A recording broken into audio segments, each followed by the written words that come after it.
Growing up, I grew up in a good home, a Christian home, but one of the things that helped mold me growing up was my father. Now, it wasn't always positive, but my father suffers from severe mental illness. We had a good upbringing. We weren't well off. We weren't, dirt poor either, but we had our struggles with my dad not working consistently or at all. There was a certain amount of strife in the home, and my dad was really ill. But I had a good, loving mom and caring mom and godly mom. And as I became a teenager, looking for identity, looking for things, and I started getting involved in. I was in the bar scene, and then eventually started getting into drugs, buying, selling, different things with different drug cultures. And by a very young age, by 19, I was a full-blown addict. It wasn't an easy road, that's for sure. It wasn't. A lot of sleepless nights. And besides, he had a son, which we helped raise. At a young age as well, I became a single dad. So with the help of my family, and I ended up raising a kid on my own, but not having really any answers of what it's like to be a dad or a man. I just continued to sink more into my addictions as life would go on. I had a real struggle with alcohol. So much so that, I was out nearly every night or drinking at home even for non-social reasons. And the drug aspect of it became just an everyday thing. It's not a matter of if, it's a matter of how. Many times he brought drugs home to the house and I just flushed them down the toilet.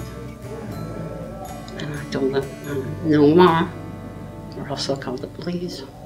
And at around age 26, when my son was around 8, I had basically a meltdown, a breaking point where I figured there's got to be something bigger and more to life than this. And I started searching out and seeking out help.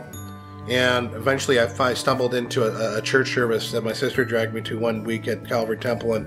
And I don't remember what the preacher spoke about, but all I remember is the invitation to know Jesus. And at that moment forward, I came to know Jesus in a very powerful way.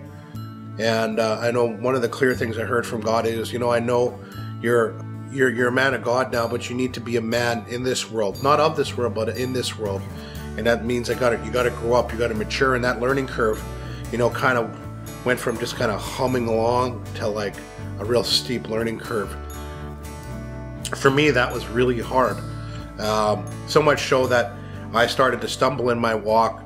I started to regress, and I would, eventually I relapsed and I fell off the wagon. I got back into some addictive behaviors again, and that kind of culminated at around 28 years old again, after periods and moments of sobriety.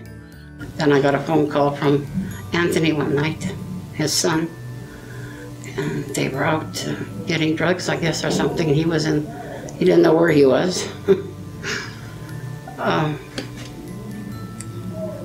And he was with another little child. And when I heard that, I just said, that's it, enough. I phoned the Pastor Jim Poirier again. And I said, look, I just got a call from Anthony. He's someplace in the country. We need help for Sean. Sean needs help. Being severely addicted to crack and booze and any other form of pills or different prescription narcotics that I could get my hands on, I would be gone for weeks on end. And this pastor showed up at my door one day and he says, you know what, I was talking to God about you. Your family's been calling me. Different people have been, where are you? What's going on? And in my prayer and time with God, they said, you know what, God says, you got to tell him this one thing clearly when you sit down with him, Jim. He says, he's got 2 weeks left. And he sat in my apartment. I had actually just finished getting high, and I said, he said, Sean, you're going to die. You got a couple weeks left. I go, you know what, Jim, I don't really care. And he goes, okay, that may very well be, but the boy, your son, playing in the other room with his Legos and Hot Wheels, he's going to end up being just like you. With his help, those 2 weeks, he guided me along to Teen Challenge. And within 2 weeks, I had the interview process. I was accepted, and my son, who I was raising, a Christian family, adopted him for the year and raised him like one of their own. And 2 weeks to the day that Jim had come into my house and said, you got 2 weeks left, That was the first night I laid down my head in Teen Challenge in Winnipeg. That was a real surreal moment. Let me tell you, it was hard to see him go, but we knew, like, that was the best thing that happened. That was the best thing that happened to him. The next year, a year later, 12 months later, in 2005, I graduated the program. The program completely, it was counter everything that I was, it gave me structure, it gave me a place to heal, it gave me a place to become who, and to identify areas of my life that needed absolute dealing with. One, getting on right terms with my Father, getting in a right relationship with my Heavenly Father, and getting a right understanding of who God is. And since that time, I resolved and forgave my dad, and there was a lot of healing in his life and my life. In 2005, I graduated the program, went on to do an internship with Teen Challenge for 8 months, and went off to Bible college in Saskatchewan. And 5 years ago, I was given the opportunity to come in here at Lighthouse Mission, and I haven't looked back. To see him be ordained and now the director of Lighthouse Mission, we're very proud of him. Very, very proud. And my story, ultimately, is going to bring God glory. It's not about me, it's about him and what he did and what he's doing and what he's going to continue to do. I call the people here at the Lighthouse Mission, they're not my clients, they're not my patrons, they're called my friends. And there's a reason I do that, and it's because Jesus calls me his friend.